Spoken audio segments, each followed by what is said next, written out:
Bueno, buenas noches a todos.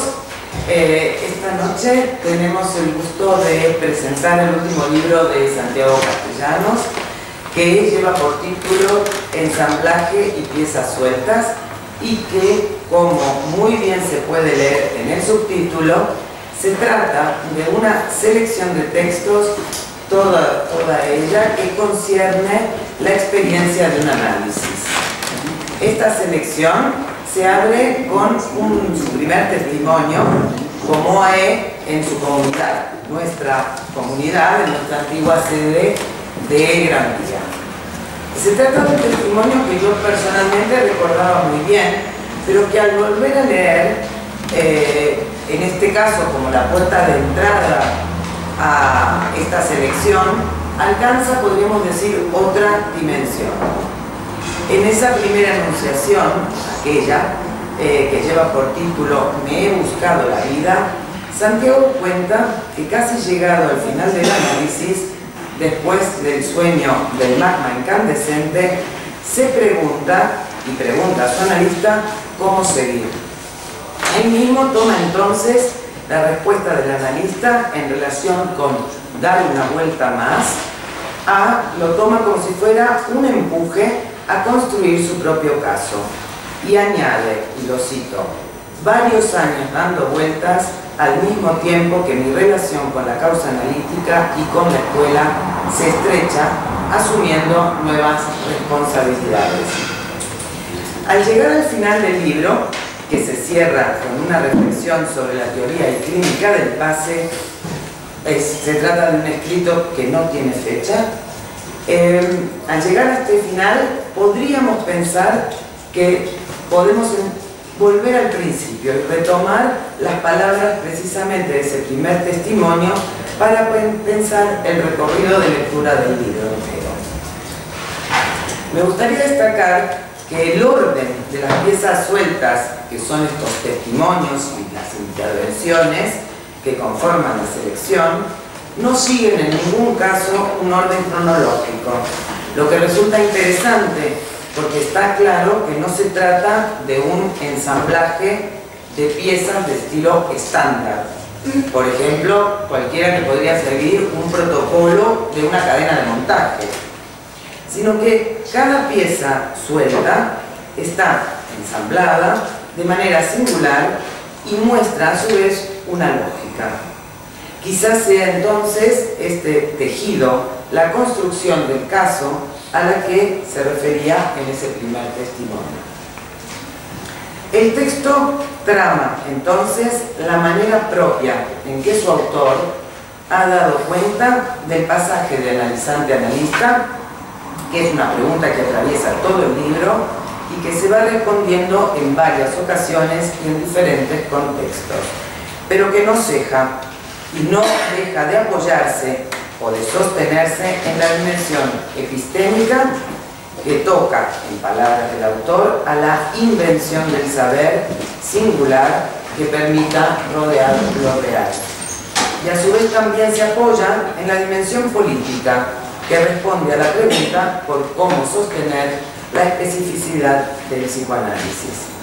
Entonces, con este interrogante abierto, Santiago toma por brújula el trípode que Lacan colocara en los fundamentos de su escuela, es decir, el análisis, la formación y el control, y que, como él mismo señala, sigue muy vigente en el siglo XXI. Toma este trípode para entretejer su experiencia de análisis con la orientación política y la enseñanza, así como con la extensión del psicoanálisis. Como él mismo señala al final del primer testimonio, el síntoma también puede ponerse al servicio de la causa analítica, lo que es otra manera de que la pulsión encuentre un destino y un recorrido para bordear lo real. Sin más, voy a pasar la palabra a las invitadas, a las que agradezco que estén hoy acompañándonos para presentar este libro. Y luego, en todo caso, podemos retomar algunas de las cosas que he comentado yo o que se abrirán con las intervenciones. En primer lugar, voy a pasar la palabra a la invitada de fuera, a Patricia Altazara, que es miembro de la ALP, miembro de la MP, psicoanalista, y AE 2017-2020. Y luego va a intervenir Gabriela Medín, que es local, psicoanalista, miembro del LP y de la NIM. Buenas tardes a todos. Antes de comenzar, quiero dar las gracias. Antes de comenzar, quiero dar las gracias, en primer lugar,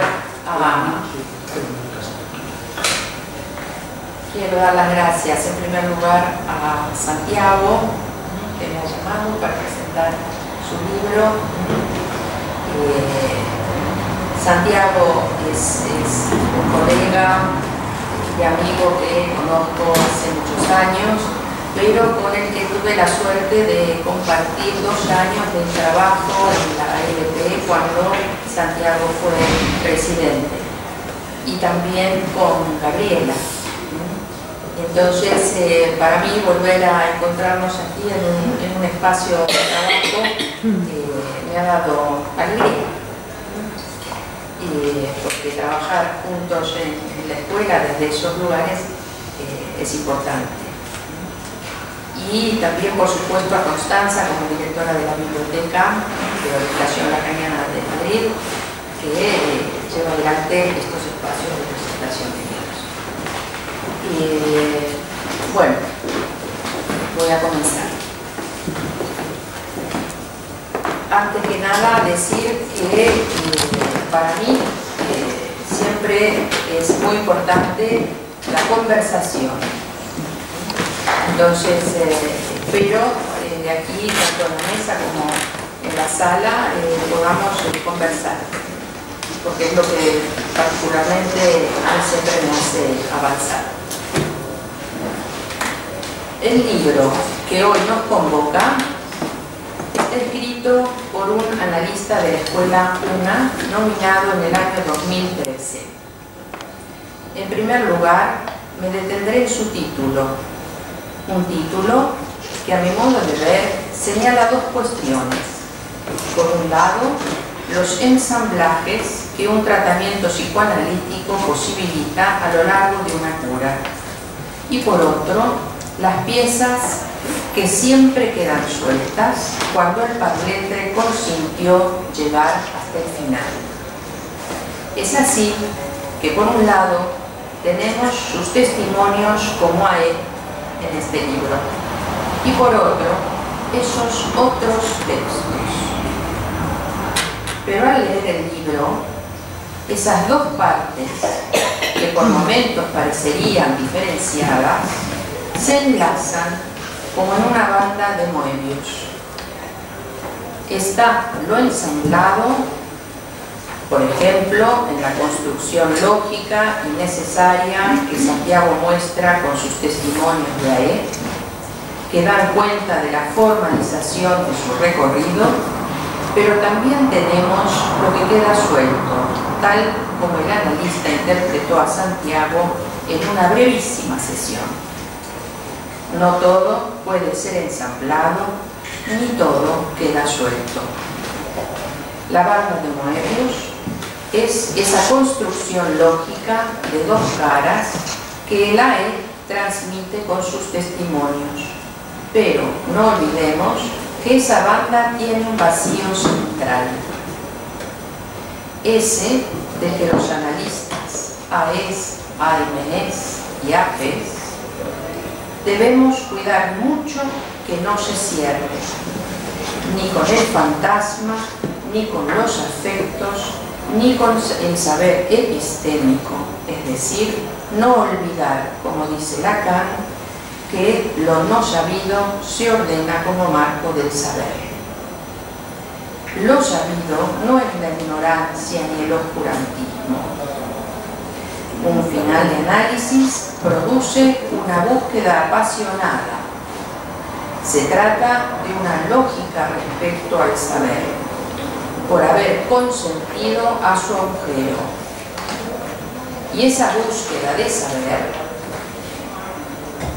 ese deseo de saber que verdaderamente se produce solo al final de un análisis, cuando el parletre ha logrado atravesar el horror a saber cada vez, sesión a sesión, es un saber que, como dice Lacan en la nota italiana, no es solamente un saber del ser que desconocía la causa de su deseo, sino es un saber que ha consentido a la ausencia de relación sexual, yendo mucho más allá de la verdad que siempre miente y más allá del ser de deseo. El AE tiene una dimensión clínica, política y epistémica. De la dimensión clínica da cuenta en el pase, de la dimensión política da cuenta en su lazo con la escuela y de la dimensión epistémica lo hace con sus producciones. Santiago dio prueba de estas tres dimensiones. De la clínica lo hizo con la demostración de su recorrido dentro del dispositivo del pase, como posteriormente con sus testimonios, que encontraremos en este libro. Dio cuenta de la dimensión política de una manera absolutamente singular, como es la del deseo de cada uno, tan singular como es el modo que cada AE tiene para hacer su lazo con la escuela. Y por último, con la episteme, donde hoy también tenemos su ejemplo en forma de objeto libro, objeto que nos ha convocado hoy aquí. El pase es una experiencia, tanto si un cartel concluye en una nominación como si no, pues el encuentro con el dispositivo es siempre un encuentro con lo real, la sorpresa, la contingencia, el imprevisto, lo no calculado, sea para el pasante, los pasadores, como también para el propio cartel.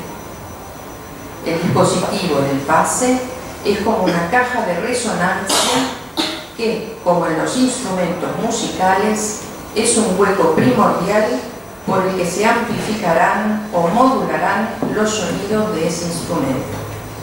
Es un eco hecho de la enunciación de una transmisión que conlleva una satisfacción que no es del orden del saber, sino que afecta al cuerpo hablante del pasante, los pasadores y el cartel. Pero luego, cuando hay una nominación, como es en este caso, ese eco pasará a los parletres que conforman una escuela.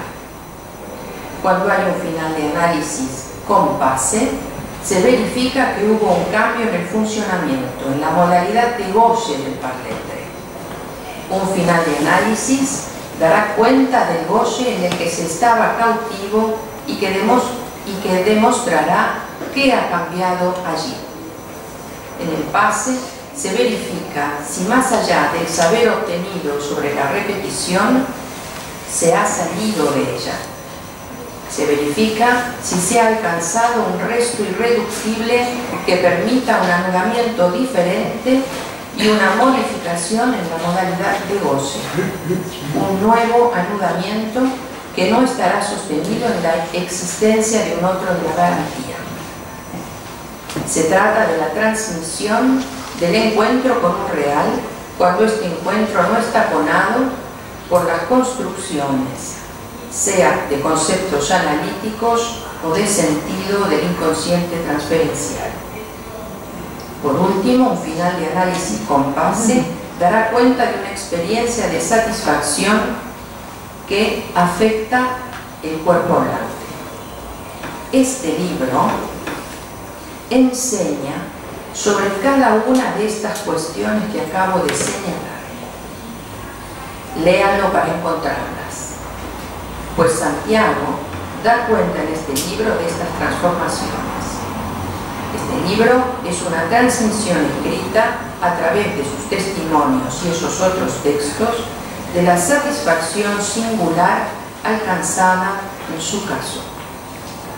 El recorrido de los 11 textos que este libro recopila enseña.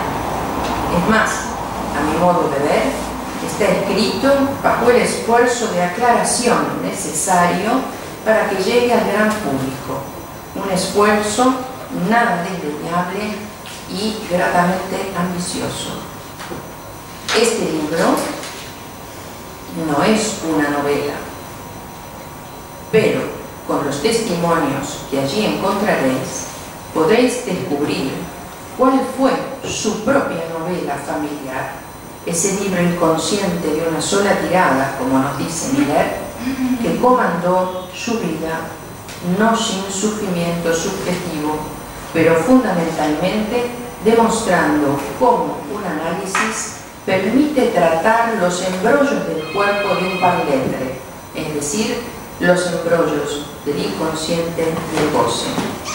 Este libro enseña de qué manera un análisis llevado hasta sus últimas consecuencias le posibilitó a él desembrollarse. Este libro enseña qué significa atravesar el fantasma cuando el sujeto y el objeto se separan, para vaciar ese objeto del imaginario y simbólico que comporta, consintiendo finalmente a lo real para zambullirse en él. Es un libro que enseña sobre la entrada en análisis, tema de la próxima conversación del Instituto del Campo Freudiano en España.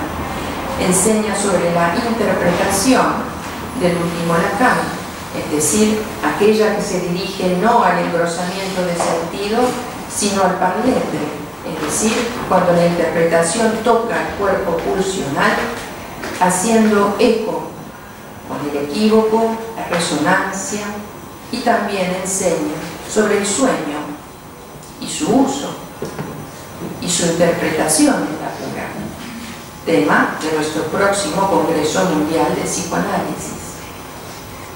Por último, decir que este libro también da cuenta de la práctica y el control de un psicoanalista.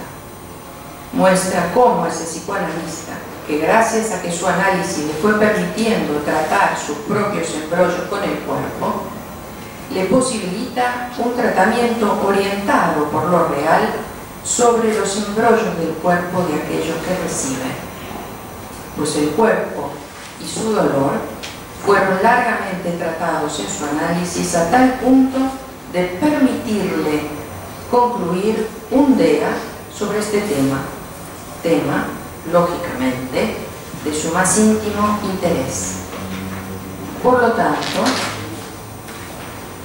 este libro tiene mucho que enseñarnos, y eso gracias a haber cernido los restos, pues un final de análisis no es sin restos, nada más lejos, ninguna idealización allí. El libro da cuenta de la escritura de un saber hacer con esos restos, pues nunca puede decirse todo, y de eso una debe saber dar cuenta de la buena manera cada vez. Así que, querido Santiago, te agradezco públicamente esta oportunidad que me has dado de estar hoy aquí compartiendo esta noche contigo, y te digo, encore, un esfuerzo más, del que esperamos un próximo texto en la serie. Muchas gracias.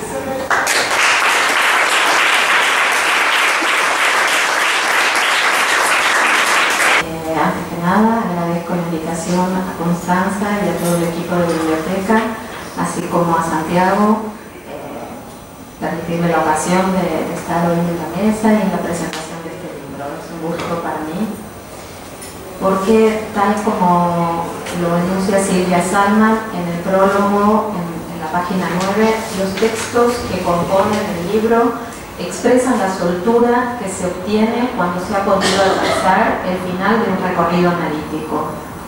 Dice Silvia Salman, explorar el programa de goce que a uno lo ha orientado toda la vida, leer lo que permanecía fijo en la escritura de este programa y desprenderse de esas ataduras que garantizaban una existencia es la apuesta que Santiago hace pasar en su transmisión.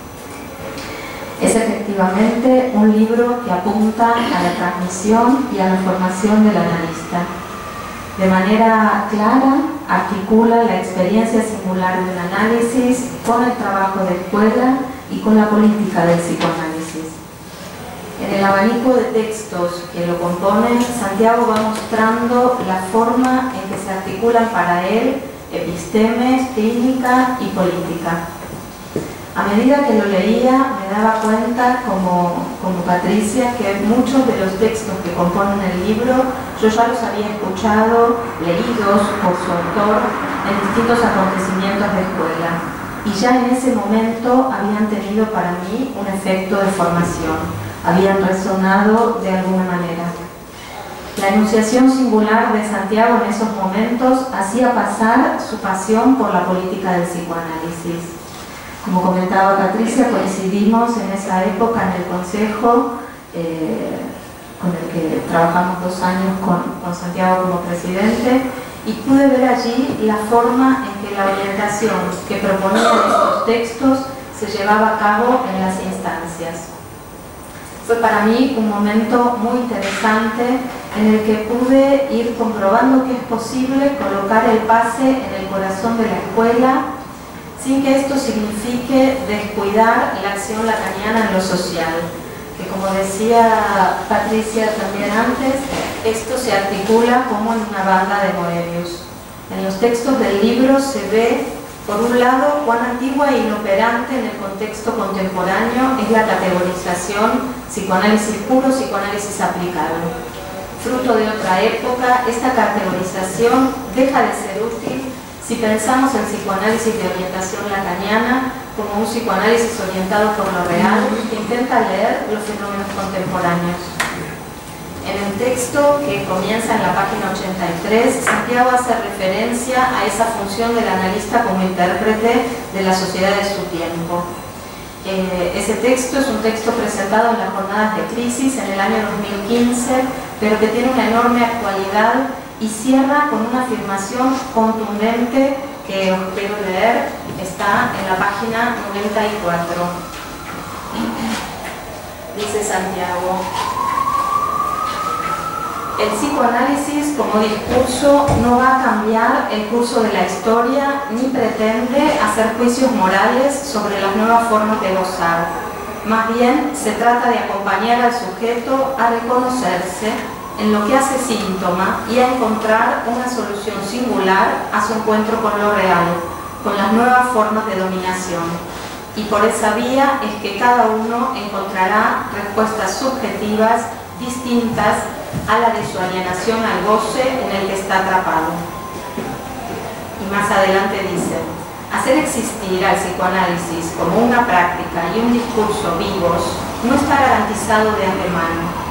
Desde diferentes lugares surgen pequeños laboratorios, dispositivos asistenciales y clínicos promovidos por miembros de la LP que tienen que articularse de alguna manera para que sean parte de la experiencia clínica, del aprendizaje de la escuela en relación a la clínica contemporánea, que tiene un carácter más amplio que el que practicamos en el encuadre de la consulta privada. La forma y la manera de hacerlo están por definir. La LP no puede ni debe mirar para otro lado. Nuevas iniciativas habrá que plantearse para que la formación del analista, que la LP dispensa, encuentre un pie en lo social, lo que permitiría a las nuevas generaciones hacer una experiencia clínica de escuela. Efectivamente, volver a estos textos años después, hacer una lectura detenida de estos textos, volver a ello con lo que permite la lectura del texto escrito, me permitió encontrar nuevos detalles, sorprenderme y también comprender algunas afirmaciones que habían quedado oscuras para mí. Es un libro donde los textos tienen citas y propician nuevas aristas desde donde abordar conceptos cruciales del psicoanálisis. Es verdad que a los textos de psicoanálisis nos acercamos cada uno desde su posición, desde su momento en la formación, desde su propio síntoma, y también por eso volvemos una y otra vez a ellos. Una de las virtudes de este libro es que, como los buenos textos de psicoanálisis, puede resultar atractivo para muchos. Atractivo tanto dentro de la parroquia como fuera de ella. De hecho, hay un texto que me pareció muy conmovedor en la página 59, donde Santiago transmite a un público amplio, informado no necesariamente por psicoanalistas. Él nos habla del valor de las palabras. Creo que allí hay una transmisión preciosa para los que recién se acercan al psicoanálisis de cuáles son los efectos de este acercamiento. En la página 59, Santiago dice: lo que quiero destacar especialmente es el hecho de que las palabras del médico, hace referencia a un médico pediatra que su madre consultó cuando era pequeño, que las palabras del médico tuvieron un efecto de interpretación. Es decir, lo que se dijo tuvo consecuencias en mi novela familiar y en la arquitectura de mi propia neurosis. El enigma finalmente se ha despejado y queda como una historia, absurda, sin sentido, como muchas de las que uno se encuentra a lo largo de su existencia.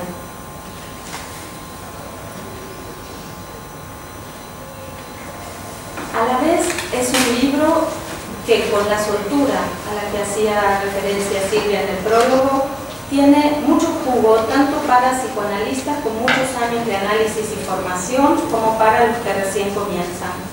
En sus páginas, Santiago consigue transmitir de forma articulada con la clínica conceptos de distintos momentos de la enseñanza de Lacan, acompañados de referencias bibliográficas útiles para quien quiere profundizar y sumergirse en esos otros textos. Me resultó difícil elegir qué piezas de este ensamblaje resaltar en esta presentación. Por momentos su lectura, fácil, agradable, lo hace parecer sencillo, pero eso no lo hace menos rico. Por el contrario, está lleno de detalles sutiles, tanto clínicos como de la experiencia de su análisis, en los que aborda cuestiones importantes. Uno de los temas que aborda y que es el hilo que quería compartir es el tema de la interpretación y la relación a la verdad. Comienza en la página 16, he armado como un hilo a lo largo de los distintos textos en torno a esta articulación de la interpretación, los diferentes modos de interpretación y la articulación con la verdad. En la página 16 comienza relatando una interpretación crucial de su primer análisis, donde dice: dice Santiago, cito, la elaboración que pude realizar inicialmente del lado del sentido consistió en considerar que mi posición subjetiva estaba tejida del fantasma de salvar o curar al otro. En ese tiempo recuerdo que en un momento de angustia, tras haberse revelado algunos de los significantes fundamentales que habían sostenido mis ideales, todos ellos en la función de reparar la figura paterna, le manifesté al analista: ¿y ahora qué puedo hacer dado que no creo en nada? La analista me contestó: pero usted ha hecho la experiencia del inconsciente. El análisis continuó, a pesar de la angustia, bajo el paraguas de esa verdad mentirosa, tomando a mi cargo la creencia de que esa era la única vía que me quedaba para salir de los enredos en los que me encontraba. El análisis continuó entonces bajo el paraguas de la verdad mentirosa, pero consintiendo a creer en ella. Es necesario esos rodeos y es necesario ir vaciando esa verdad mentirosa, misteriosa también en el inicio.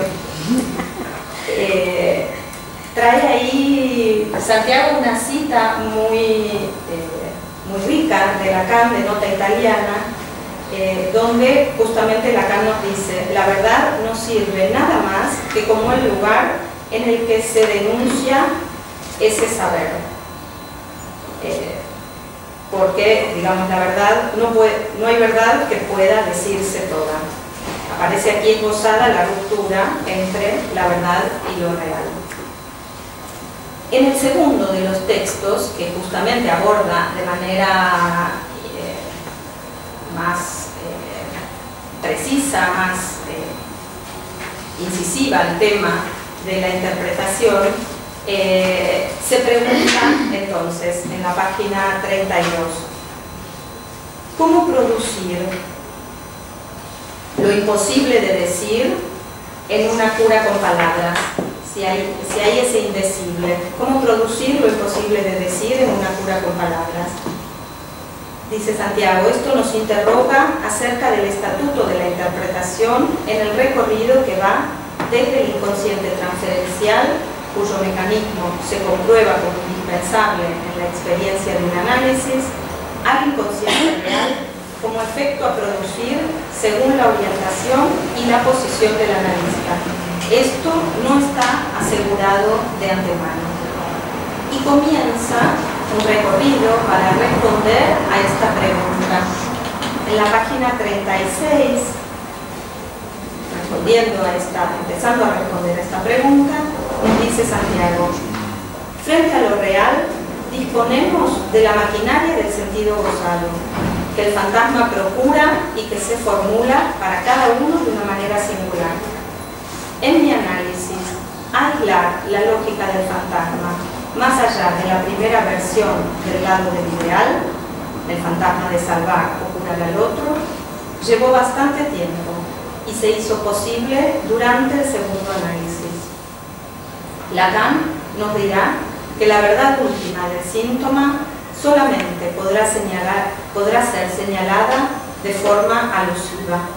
La verdad última del síntoma, que no puede ser explicitada, puede ser aludida señalando una dirección, la del horizonte deshabitado del ser. Este horizonte deshabitado del ser es un ser de goce, objeto pequeño A, y la interpretación debe dirigirse a este núcleo por fuera de las palabras. Trae a partir de allí varios ejemplos de su análisis e interpretaciones donde se va mostrando esta variedad de modos de el bien decir, de la escritura y las dos vertientes de la clínica, por un lado la clínica del significante y por otro lado la clínica del objeto. Esto lo trae tanto en la página 41, donde habla de la posición del analista, como más adelante hacia el final del libro. Trae también una cita de Millet respecto de la posición del analista, donde plantea que la posición del analista circula entre dos escuchas, la que sigue las variaciones del sentido y del discurso del paciente y la de la iteración que se dirige hacia el síntoma, que existe y queda como acontecimiento del cuerpo. Efectivamente, a lo largo del libro hay muchas referencias también, no solo a las interpretaciones, sino también a el lugar del control en la formación del analista y el papel significativo que jugó en el recorrido que culmina en la presentación de Santiago al dispositivo del pase. En el control también hay interpretación. Bueno, este hilo de la interpretación es uno de los hilos, pero efectivamente se trenza con muchos otros que podréis ir encontrando en vuestra lectura. Hablando de un momento crucial y a la vez muy difícil de la cura, Santiago dice: lo real, a diferencia de lo simbólico, no es un orden, y en sus laberintos me encontraba perdido. Se pregunta entonces cómo pasar de la comodidad del sentido y la terapéutica a la dificultad de la orientación a lo incurable del síntoma. Se trataba de los impases de mi propio análisis, nos dice. Muestra a lo largo de los textos cómo una vez que el fantasma y el ideal no orientan, hay que encontrar otro apoyo en el santorum. Pero esto no es un trabajo sencillo ni rápido. Hay muchos testimonios de leer, Patricia también en algunos de sus testimonios, muchos de los aires de la escuela traen esta cuestión, aluden a esta travesía del desierto. que Santiago dibuja de manera muy precisa en el libro. Y finalmente otra perla del libro que me parece que transmite también de una manera clara conceptos que para nosotros son muy difíciles, es el tratamiento que hace del deseo de saber y de lo que llama objeto epistemológico. Ese me parece que es otro hilo interesante de lectura, o por lo menos que a mí me interesó mucho, ¿no? En la página 20, y justamente hablando del comienzo, ¿no? Dice, y de la elección del analista lo trae también, ¿no? Habla de esta frase de su madre de hay algo más que no te puedo decir, y cómo esta frase tuvo efectos duraderos en él. Dice, ¿pero qué es esto? ¿Qué es eso que no me puede decir? Me he preguntado en numerosas ocasiones. Y así fue como esta demanda de saber, dirigida al otro, tomó la consistencia de un objeto pulsional en la transferencia con el analista.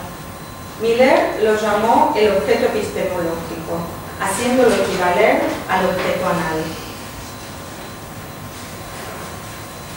Y en la página 24 prosigue.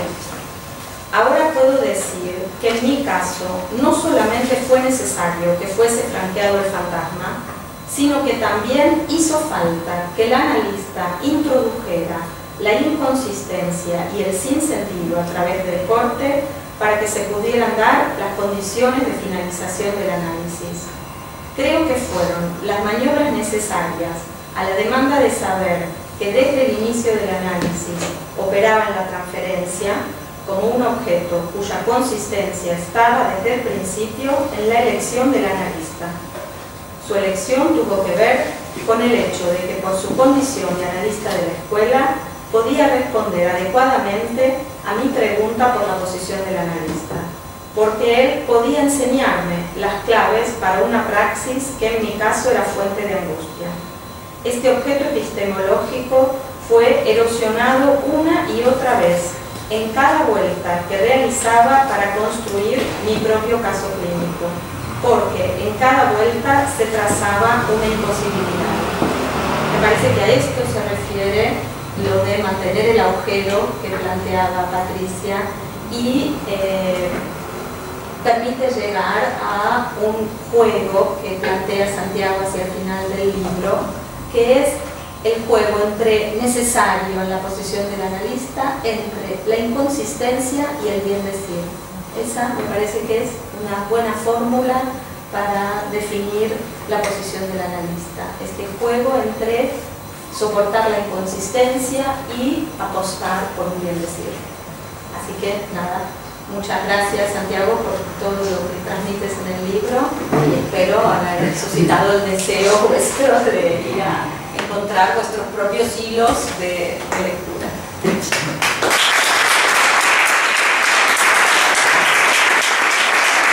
En primer lugar, muchas gracias a Constanza Miller y a la Junta Directiva de la SED por haber organizado la presentación del libro.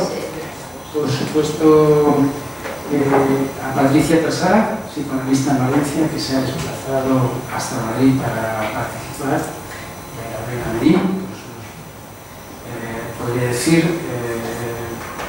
elogiosos comentarios.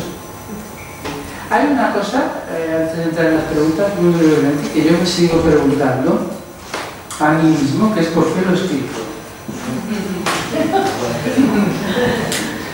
Porque para los que no lo conocéis, el procedimiento del PASE es un dispositivo que tiene la escuela para que alguien que considera que ha finalizado su análisis, en este caso normalmente los análisis son largos, están también en una lógica que va más allá de la estrictamente terapéutica, puede decidir, si así lo considera, dar un testimonio de lo que ha sido la experiencia del análisis con la idea de poder transmitir esa experiencia. Entonces, es una experiencia que se cuenta a unas personas que son los pasadores y finalmente hay un cartel, un jurado que toma una decisión sobre si el final del análisis se considera o no que se ha producido.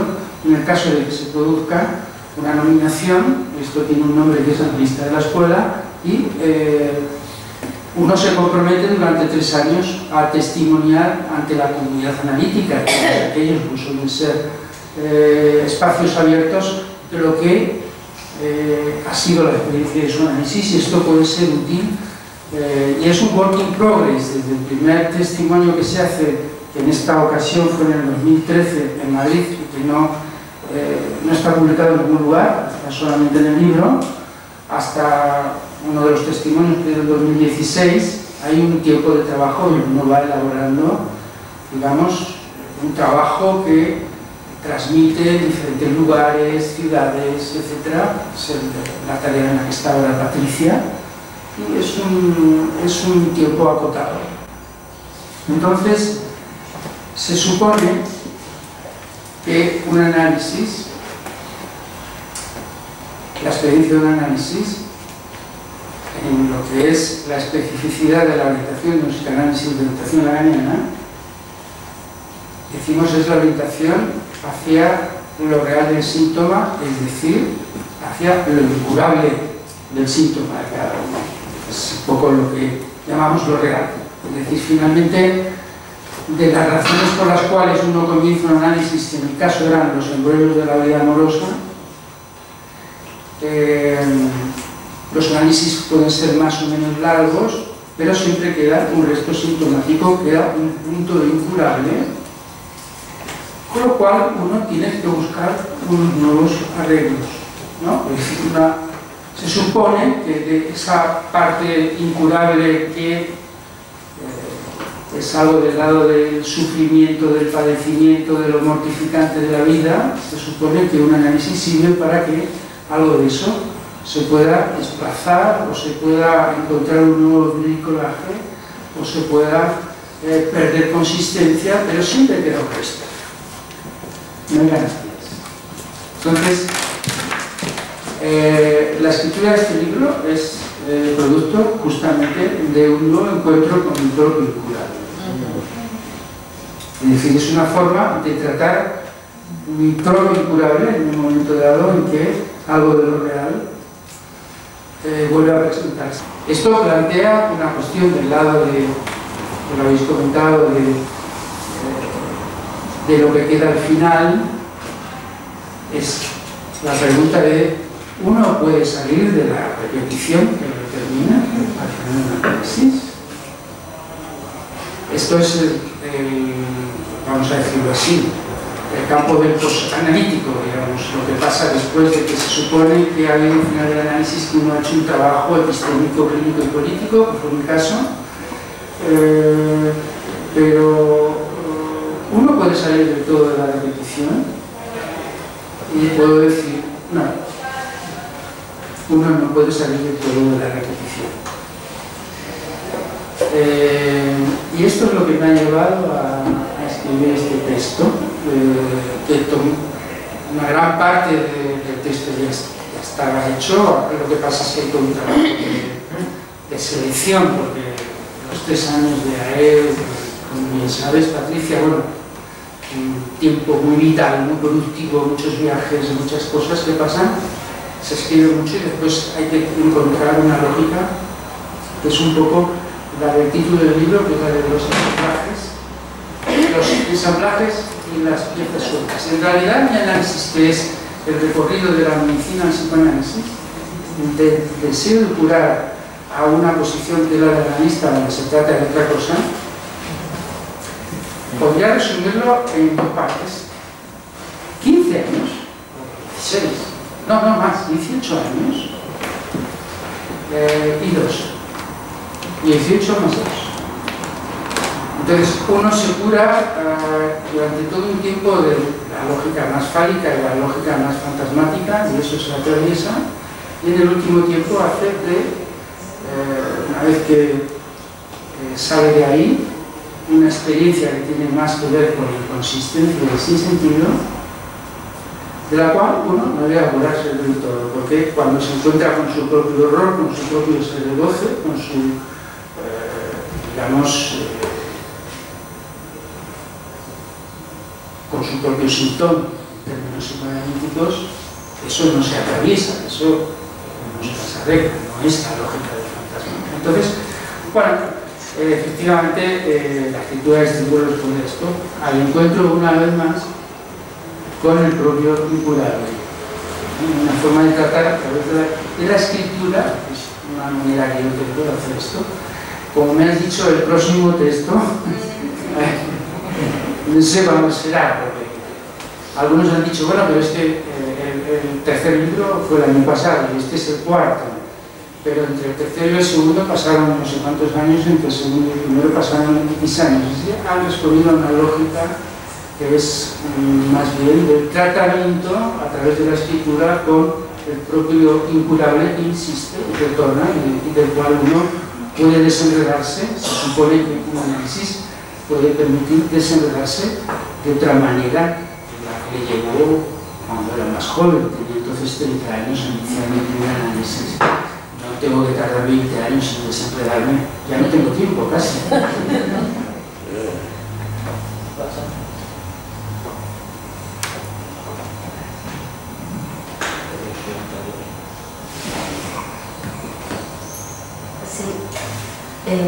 Sí, yo tenía así algunas preguntas, pero una es un hilo que me he tomado que es justamente el tratamiento de uno de los puntos que es el del dolor, ¿no?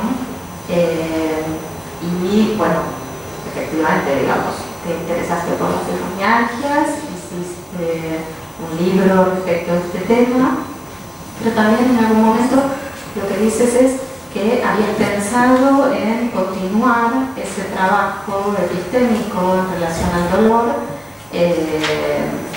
y bueno, ¿en qué estabas con tu trabajo en relación al dolor? Es la pregunta.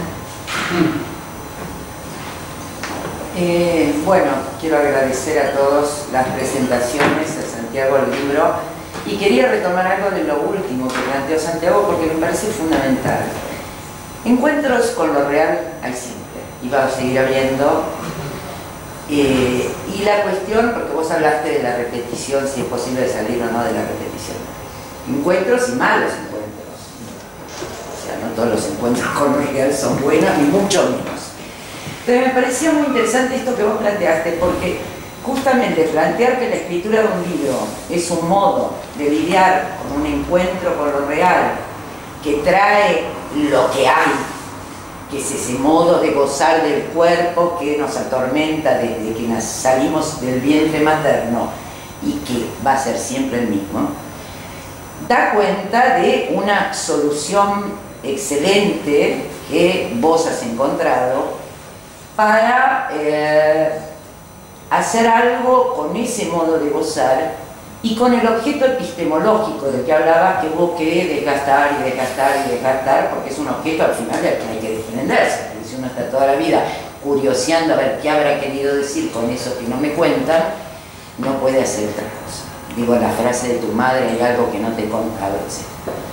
Entonces me parece que es interesante ver ahí en acto cómo no es que uno se transforma en otro al final del análisis, no es que el goce del cuerpo uno se modifica, sino que la respuesta que un parlétre, un ser hablante puede dar a ese modo de gozar del cuerpo, que en principio es sufriente para un sujeto, es otra y puede ser otra. Ha encontrado una solución diferente para lidiar con esos encuentros con lo real que toda la vida van a seguir existiendo, a menos que no se muera, encuentros va a haber siempre.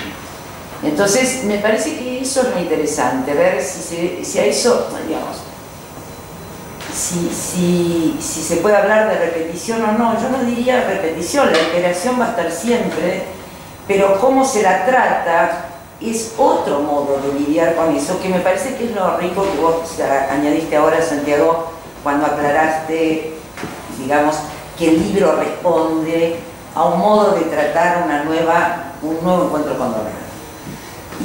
Y eso es un análisis. Un análisis está hecho justamente para encontrar un modo de lidiar mucho más alegre y gratificante con los encuentros con lo real que los sufrientes modos de tratar lo real que uno ha tenido a lo largo de toda su vida neurótica. Entonces, bueno, me parecía que eso es muy interesante y es una enseñanza, porque justamente una E se hace por haber encontrado una solución transmisible y productiva al modo de gozar de su santón, que va a ser siempre el mismo. Entonces, bueno, no sé, yo quería rescatar eso de lo que vos acabas de plantear. Sí, gracias por la pregunta y por el comentario.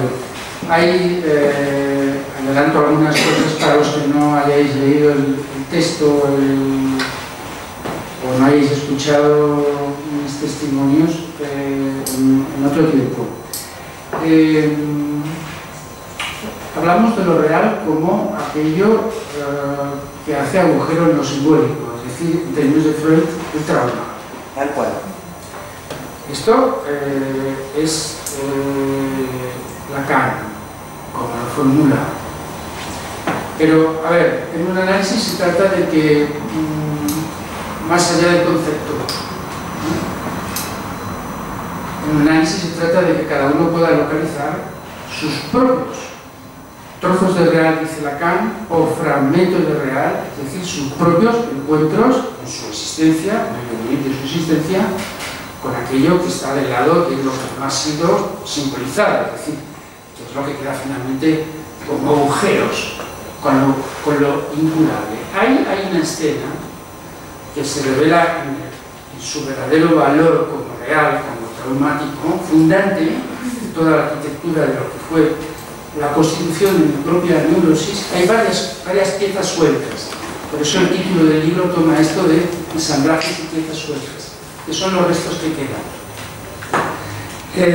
Una de ellas, digo por la referencia al tema del dolor, es la escena en la que encuentro a mi padre caído en una acera.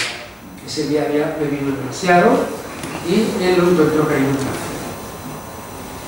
Y es un momento de encuentro con lo real, es decir, una escena muy primaria de 7 años, no recuerdo exactamente la edad, pero era un niño, una escena muy primaria, en la cual se produce un momento de angustia y un acontecimiento del cuerpo que experimento bajo la forma de un calambre o de un dolor del cuerpo. Es decir, el significante dolor es algo que es una experiencia muy primaria que queda fijada y que me acompaña. Es decir, que no es algo que automáticamente se puede resolver en un análisis. Esa es uno de los núcleos centrales de lo que me pude dar cuenta en la experiencia de análisis, pero muy al final, porque en realidad de lo que me di cuenta es que la elección por la medicina finalmente era una manera de tratar el dolor ajeno, era una forma de tratar el dolor propio, y finalmente eso remitía, a partir de eso se pudo hacer evidente, se pudo lograr un análisis, pero ya muy al final, a partir de un sueño, donde aparece en su elaboración este problema de la caída del padre y una identificación muy primaria de mi parte al padre, el cual tengo el mismo nombre además. Esa escena en la que el padre está caído y la pregunta de ¿está vivo o está muerto? Hay una respuesta, yo me acerco y lo llevo a casa. En fin, es todo un elemento que es, cuando hablamos de esta cuestión del goce, del cuerpo, de lo que queda al final, es este punto de esa oscilación que queda como un resto entre la caída y el levantarse, es mi síntoma, este movimiento de caerse y levantarse, que se manifestó en el deporte, en la política, en la relación con las mujeres, y que retorna como un movimiento que tiene su vertiente mortificante y su vertiente vital. Entonces se supone que del análisis uno recupera, o toma más densidad, toma más importancia la vertiente vital, y esa identificación puede, si no eliminarse, se puede desplazar. Pero esto no se resuelve del todo. Es decir, hay como una corriente de fondo de la que uno tiene que estar advertido y, por supuesto, tener en cuenta los efectos y las consecuencias que produce. El otro elemento que es muy importante del análisis es la famosa frase de la madre, la voy a contar brevemente, es en un momento en que le manifiesto mi vocación por la medicina, me dice que bueno, que está muy bien. Y mi madre, por cierto, es todavía vive, tiene 87 años, es muy lacaniana. Y dice, sí, está muy bien, pero tú tienes algo especial, pero hay algo más que no te puedo decir. Entonces, esto verdaderamente es una frase que aporta, por un lado, la vertiente de la significación fálica, de tener algo especial, que ya provee frente a la vertiente mortífera del padre caído, es un punto por las cuales, digamos, uno tiene que estar en la vida, ¿no?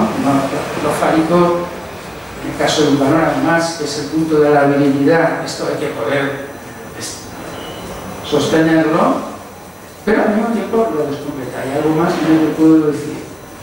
Entonces, en este algo más que no te puedo decir, queda como algo enigmático que hace muy poco tiempo, es decir, después de haber acabado el análisis, hay un momento en que le digo a mi madre, pero bueno, ¿qué es eso que no le puedes decir? No, pero algún día. Y entonces me cuenta la historia, y digo, bueno, pero tienes ya 84 años, ¿cuándo me lo vas a decir? Esto quedó. Nunca, siempre guardo el secreto. A los 84 años ya me puedes decir de qué se trata. Yo, esto... con la intriga. Mi madre debe pensar que es inmortal o algo así. Entonces, bueno, entonces yo cuento una historia que es ridícula.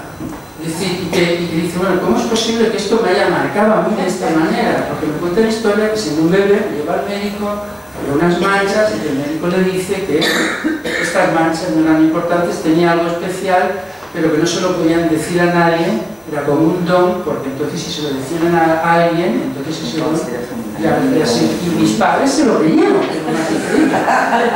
es una cosa delirante del médico, todo es delirante, pero cuando me lo cuenta ella, ya es el colmo, más delirante imposible, es decir, tan así como que esta figura del médico que es muy relevante para ella, finalmente yo la encarno.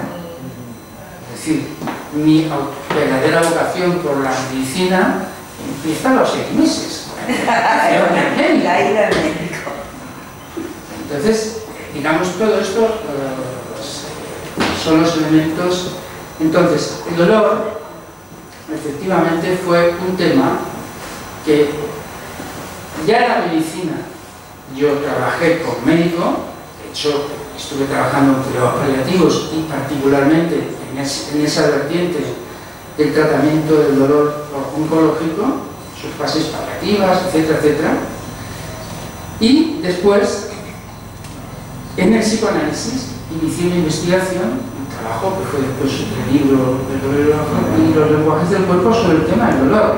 Pero en aquel momento yo todo esto lo estaba haciendo al mismo tiempo que me estaba analizando y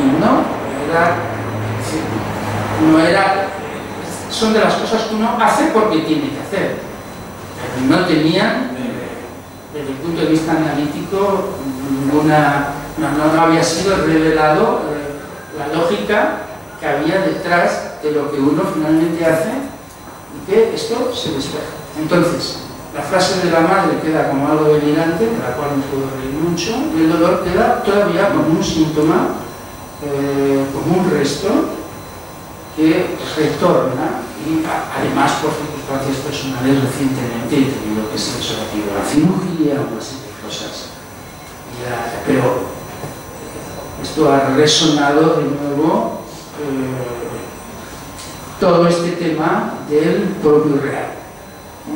Es decir, que finalmente esto por diferentes vías. Y ahora hice el DA y tengo el interés de hacer una tesis.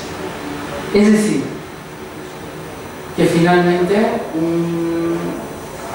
una cuestión como, digamos, el dolor ya queda como un significante por fuera del sentido, pero que me sigue poniendo el trabajo. Es decir, que finalmente, no sé si finalmente haré la tesis doctoral o no, porque esto sí lo hago por gusto, pero sigue siendo que es de lo que se trata. Lo real siempre, por decirlo de alguna manera, lo real es la fuente de la repetición.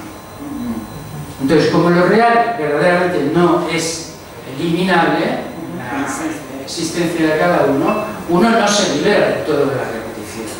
Es decir, porque la fuente está funcionando. Y la escritura sería uno de los tratamientos de eso, del lado de lo real, y supongo que por eso quiero hacer ahora la tesis, pero vamos de nuevo volver a Angkor, como decía Patricia.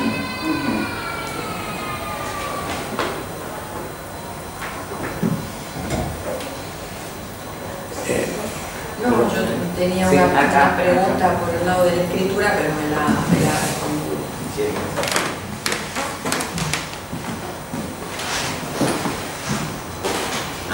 No, se fue.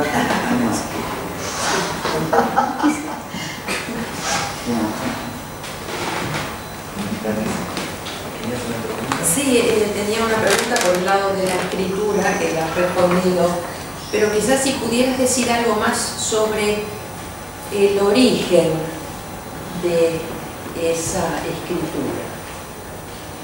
Cuando el momento en el que se instala para ti la importancia de cernir esto con la escritura.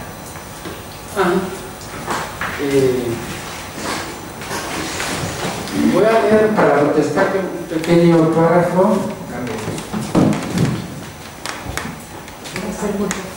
No es el libro. Es del libro de Élie Logan, El reverso de la biopolítica, porque me habían comentado que en el seminario de Élie Logan hay una parte que hace un comentario sobre el impasse. Y está en la página 236. Él conoce lo que es el tema de mi pase, porque entre otras razones es el analista psicoanalista en París, con el que habitualmente durante años he estado en el ejercicio de la práctica de control. Y además hay uno de los sueños que es fundamental. Hay dos sueños que son muy importantes. Uno es el sueño del final del análisis, que es este sueño donde aparecen 4 letras y un guión, y entonces este sueño es muy importante. En mi análisis me he dado cuenta, leyendo el testimonio, por cierto, que hay muchos sueños, hay un montón de sueños. ¿No? Me he dado cuenta ahora reescribiendo el libro, hay como 15 o 18 sueños. No había caído cuando lo escribí que tenía este rasgo el testimonio. Entonces hay 2 sueños, ese que pregunté, donde yo hago la búsqueda en Google y no puedo poner el guión, no hay significado, no puedo hacer la búsqueda. Ese me encuentro con el vacío de significación. No puedo escribir las letras. Es el final del análisis en el registro de la letra, de lo ilegible del inconsciente.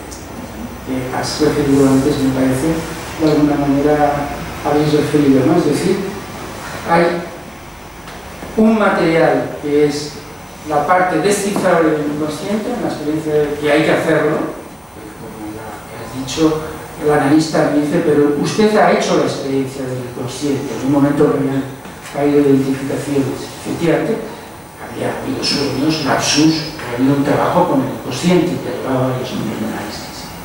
Entonces, esa vertiente está la vertiente en la cual, finalmente, en mi caso en particular, porque los finales de análisis no son así, ni mucho menos, hay muchos tipos de finales de análisis, como se sabe, de la experiencia de los AES, está este sueño, que es como el ombligo del inconsciente real, el ombligo del sueño de Freud.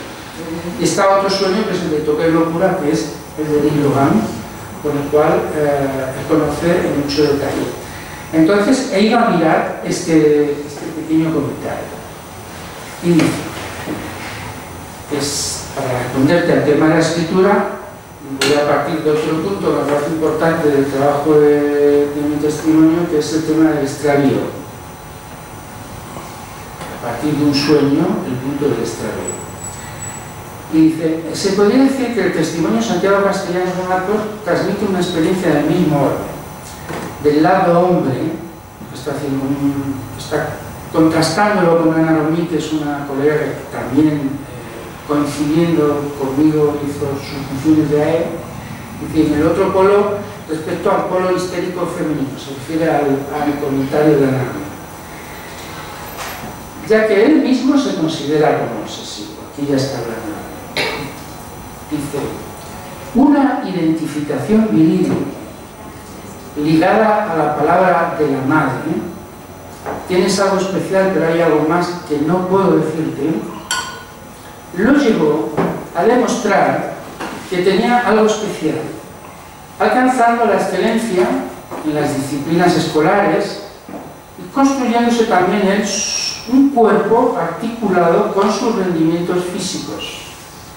Este cuerpo era permanentemente convocado, exhibido bajo la mirada del otro para satisfacer los rendimientos deportivos. Se refiere a toda una etapa de mi vida donde practiqué la gimnasia deportiva de manera muy... fueron 11 años. Dice, luego describe en el análisis un momento de atravesamiento de las identificaciones fálicas y de atravesamiento del fantasma. Esto se lleva a cabo acompañado de un sentimiento. Esto tiene que ver, los que os animéis a leer el testimonio, con un sueño que es el que ubica este momento del encuentro con el propio ser de atravesamiento del fantasma, hacerse mirar fuera el otro, etc. Dice, acompañado de un sentimiento extraño de estar al lado de sí mismo. No hablaba de experiencia, de existencia, sino de extravío. Una sensación de estar fuera de la vida del fantasma, fuera de lo que constituía para él el eje de la existencia y de un momento en el fondo de discreta perplejidad respecto de sí mismo y del mundo. Entonces, esta discreta perplejidad, este punto de extravío que aparece en el último tramo del análisis, que tiene consecuencias en la clínica, en la vida amorosa, en la vida, es decir, que es un punto que tiene consecuencias, están en el libro, así es que las encontraréis algunas de ellas, los que lo leáis, no voy a entrar en detalles. Es muy precisa me gusta mucho porque este comentario no lo había leído, lo he leído esta tarde. Dice, de discreta perplejidad respecto de sí mismo y del mundo. Sabemos lo que quiere decir para los psicoanalistas este punto de discreta perplejidad. Hay uno de los capítulos del libro, se llama Un toque de locura. Entonces, finalmente, hay algo del toque de locura que uno experimenta cuando un análisis es llevado hasta su final. La escritura es una forma de tratar eso, en mi caso, porque finalmente en el toque de locura uno rompe la barrera de la relación que hay entre el significado y el significado. De eso se trata. Entonces, la escritura es un punto también donde, aparte del gusto por la transmisión, hay algo de recuperar, un punto de capitonado. En el asunto de la relación con el psicoanálisis, por supuesto, pero también en la vida. Es decir, porque esto, por ejemplo, ha tenido consecuencias en la práctica clínica muy relevantes, por supuesto, porque me ha liberado de toda una serie de cosas y me ha permitido poder sostener la práctica del psicoanálisis de manera completamente distinta. Eso también está en el libro.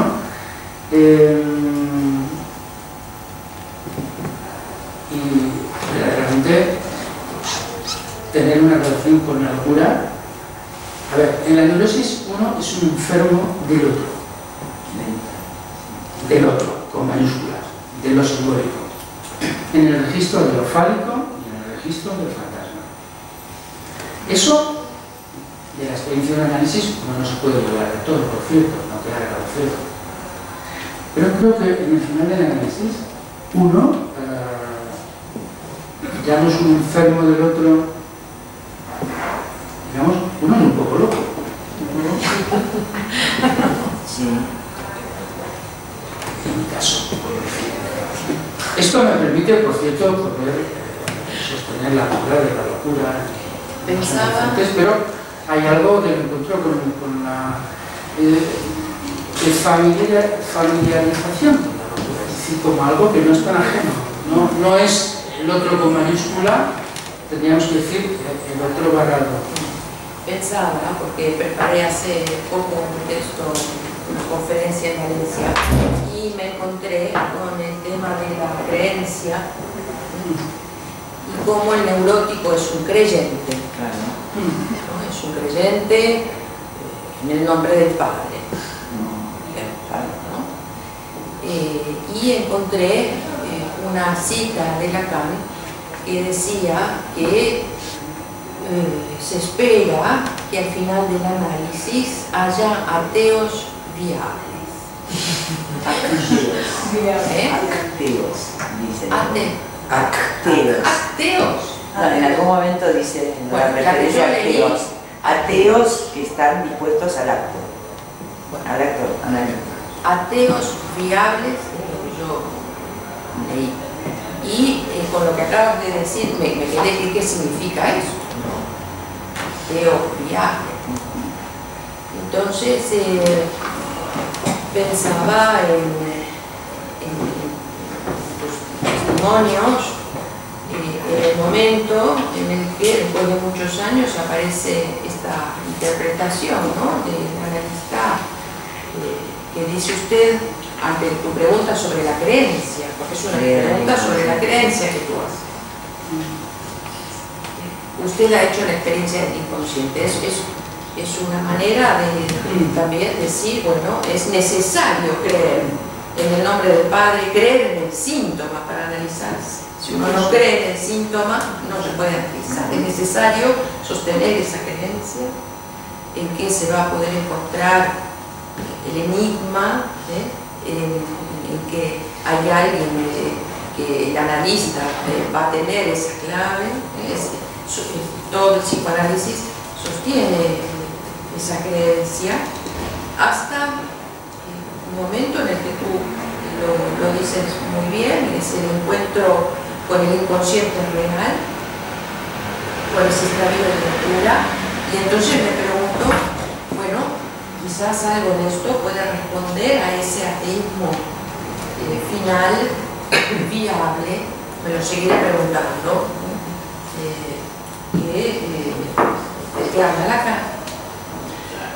Sí, esto tiene además una dimensión clínica importante, porque aquí no vamos a hacer un elogio de la locura en sentido literal. Pero una paciente que quería venir a la presentación me dijo, ¿puedo ir a la presentación del libro? Y dije, bueno, se abierta, usted verá si he leído o no. Dice, la verdad es que he estado escuchando algunos vídeos suyos, en concreto el vídeo de la presentación del libro de locuras y soluciones singulares en vivo. Y me dice, es que me he dado cuenta que yo soy de las dos cosas, soy psicótica y neurótica.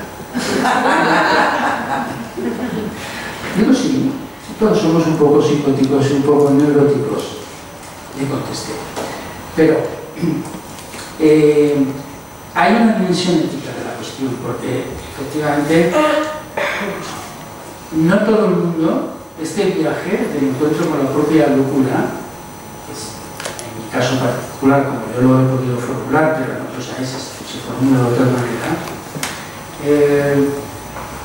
hay que hacer un cálculo de esto, porque no todo el mundo puede hacer este viaje. Es decir, en la clínica encontramos en muchas ocasiones casos de sujetos que no son analizables, o que lo real está presente de entrada. No hace falta llevarles un análisis de 20 años para ir a encontrar con lo real, sino hay que producir la operación inversa. Es decir, lo que se trata es de anularlos, no de volverlos locos o un poco locos. Es decir, quiero decir con esto, quería hacer esta precisión, porque cuando hablamos de un toque de locura, cuando yo hablo del encuentro con la propia locura, con el toque de locura, etcétera, etcétera, está en la lógica de una ética clínica y de una práctica que es una práctica orientada, es decir, que no es, es una práctica que exige un análisis propio, exige una formación, existe los mecanismos de control, etcétera, etcétera. Es decir, que no es no es tomar la locura en el sentido de que bien todo el mundo es loco, es decir, es delirante, entonces todos nos apuntamos a eso y entonces la consulta es una consulta. No se trata de eso, ¿no? Voy a precisar esto para que no se interpretara de otra manera. Un toque de locura. Un toque de locura es el punto de lo que es la cuestión. Perdón. ¿Cómo me presento? Bueno, en principio soy allí ajeno al gremio, se puede decir, a la constelación, a la reunión de psicoanalistas lacanianos. Bueno, yo se podría decir que he sido, bueno, he tenido una relación, he estado 20 años en el Instituto de... ¿Puedes, si quieres, hablar? No, obvio sea usted. O te pido un poquito para que te oigan. Sí. En el Instituto de Filosofía del Consejo de Investigaciones Científicas tengo una relación con la filosofía y ese tipo de saberes, ¿no? Cada vez más escéptica, quiero decir, cada vez más, digamos, bueno, sí, muy escéptica realmente, ¿no? Finalmente uno se encuentra, llegado al fin de la vida más o menos, con un panorama oscuro, crecientemente complejo, poco reducible a fórmulas, en fin, con jergas crecientemente desagradables. Es decir, uno se va liberando, uno se va liberando de las jergas, ¿no? Es decir, una cosa clara, ¿no? Entonces, mi relación, quiero decir una cosa, aprecio en el libro que he leído, es decir, he leído con dificultad, porque para mí el análisis, soy por ejemplo traductor de Zizek, soy buen lector de Zizek, que tal, en fin, he tenido que lidiar con bastante literatura analítica y hay siempre, digamos, como una promesa en el lacanismo, en la que estoy siempre atento, y al mismo tiempo un ser defraudado, ¿no? Es decir, lisa y llanamente un no entender, ¿no? Es decir, quedarse fuera, ¿no? Es decir, entonces no es la palabra del maestro la que cuenta, sino la de algunos de sus intérpretes, uno de los cuales abomino. Pero en fin, bueno, el caso es que al leer este libro de castellano está bien que alguien ajeno, en principio, venga a la presentación de un libro, bueno, y hable, no se limite a la mera presencia, ¿no? Es decir, para honrar el acto. Entonces hay que decir que lo primero que me ha llamado la atención siempre digamos, del profesor castellano, ¿no? Quiero decir, es su enorme sinceridad. A mí, realmente, aunque esté justificada y legitimada por el pase, por las ceremonias del pase, etcétera, etcétera, realmente las cosas que cuentan y que se atreve a decir en público e incluso grabado, pues son cosas extraordinariamente valiosas. Yo creo que una de las cosas que está obstruyendo más definitivamente saberes como la sociología, la filosofía, todo ese tipo de las ciencias sociales, la teoría crítica, es que el sujeto desaparece, se refugia en un hermoso castillo de palabras, está ajeno a cualquier compromiso individual, ajeno a toda culpa, por supuesto, ajeno a todo grain de folie, se podría decir en francés, hermosamente grain de folie, y se refugia en su castillo de naipes de las palabras. En cambio, el castellano nos ha dicho cosas enormemente directas, es decir, que incluso violarían ciertos órdenes. En otros gremios, que el interviniente dijera esas cosas produciría pues un escándalo, ¿no? Le diría a este señor que nos habla, ¿no? Es un impúdico, ¿no? Quiero decir, está muy bien y por lo tanto, yo que, bien. Por otra parte, en la tradición del conocimiento filosófico, que en mi caso, a pesar de mi condición de haber estado 20 años, no es muy profundo, pero tiene algo, pues hay, bueno, dos figuras centrales que harían referencia a esa defensa de la locura, que son una, el elogio de la locura de Erasmo. Aun cuando leo Erasmo casi encanezco, yo creo que encanecido de qué hacen esos jóvenes que en la flor de la edad se dedican a los estudios clásicos en lugar de cultivar a las mujeres y tal y cual. Por ejemplo, ese día en lugar de cultivar al contrario género. Bueno, pues yo todavía encanezco cuando pienso que yo en mi edad más florida, es decir, estaba preso de ese cultivar a los saberes en lugar de cultivar a las mujeres más directamente, cosa que no he superado nunca.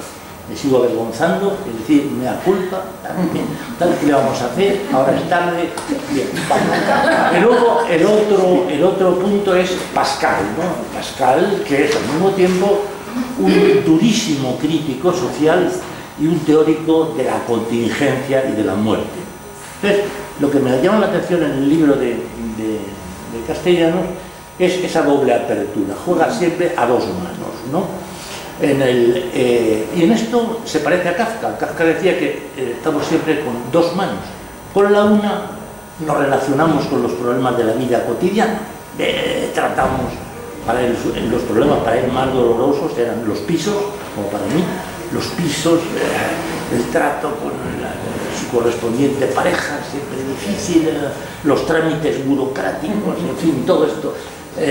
Por otra parte, era lo absoluto, la muerte, Dios, y en Castellanos encontramos esta doble mano tendida. Por una parte hay implacablemente la contingencia, la muerte, la vejez, el encuentro con lo real, como gustan de decir en su gremio. Por otra parte, cosa que aprecio, que está relativamente inhibida, hay una clara apertura hacia lo político,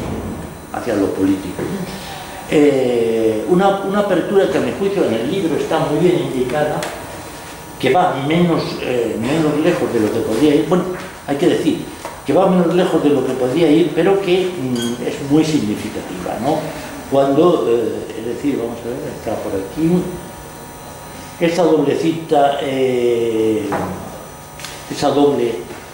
cita que hay de la enorme dosis de sufrimiento, etcétera, y de la estructuración cada vez más monstruosa de la sociedad en que vivimos, si no se tiene eso en cuenta, no se tiene en cuenta nada. Es decir, quedaría invalidado absolutamente. Yo descartaría, y perdónenme por la otra, bueno, pues tardar 2 minutos más, si me autoriza la mesa. 2 minutos. Yo creo que quedaría invalidado radicalmente cualquier tipo de psicoanálisis hoy si no tuvieran en cuenta esa segunda dimensión sociopolítica. Es decir, se están fabricando industrialmente monstruos, imbéciles, canallas, canalla que era fuera. Todo tipo, se está fabricando una especie monstruosa y se está fabricando científicamente, industrialmente, conscientemente, por poderes de dominación fuertes, no por un discurso no estructurado del amo, sino por una realidad perfectamente constituida, con aparatos científicos y think tank extraordinarios. Entonces, esa dimensión es absolutamente fundamental. Y me complace mucho que esa dimensión no la absorba todo. Es decir, ahí está la muerte, la contingencia, el dolor inevitable de existir, que es otra de las cosas que en cambio la izquierda política ha abandonado escandalosamente. Es decir, había el doble abandono, ¿no? La izquierda política abandona escandalosamente todo eso el día en que yo en París en el 60 alguien dijo, bueno, ¿qué pasará con los tranviarios cuando se proclame el socialismo? Y dice, no, con la sociedad socialista ya no habrá tranviarios, ¿no?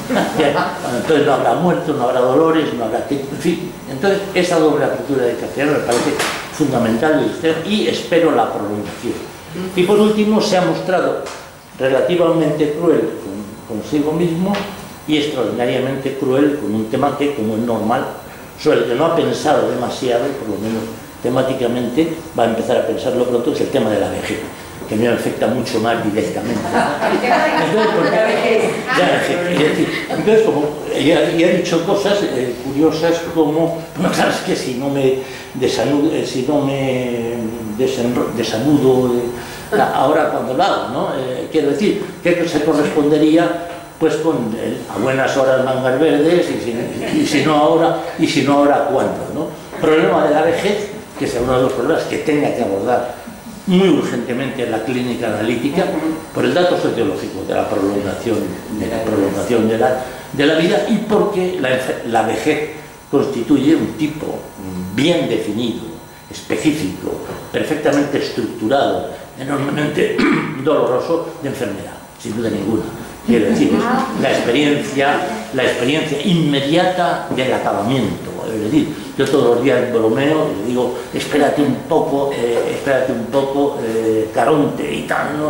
Cerbero, espérate por ahí, la salida, pero es la experiencia de la vejez. Es decir, la muerte viene inmediata, ¿no? Inmediata, ¿no? Entonces, eso también le agradezco ese apunte, aunque el apunte no haya sido muy piadoso para alguno de los asistentes, y sobre todo para el decano que soy yo, que voy a cumplir dentro de pocos meses la edad que Lacan tenía cuando murió. Es decir, entonces, pues, quiero decir que me ha sido muy placentera la existencia a este acto, que mantengo mis reservas con muchos modos de expresión lacaniana, que me parecen un puntito coagulados, o congelados, o jergóticos, pero al mismo tiempo admiro la fidelidad, la lealtad a un lenguaje, el espíritu de colaboración y la búsqueda de un cierto tipo de verdad muy incómodo y que es muy infrecuente en el mundo de hoy. Eso es lo que quería decir.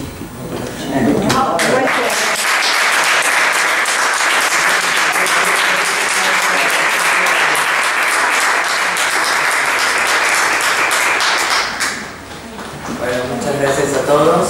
Creo que ha sido un final de broche de oro. Muchas gracias. Gracias.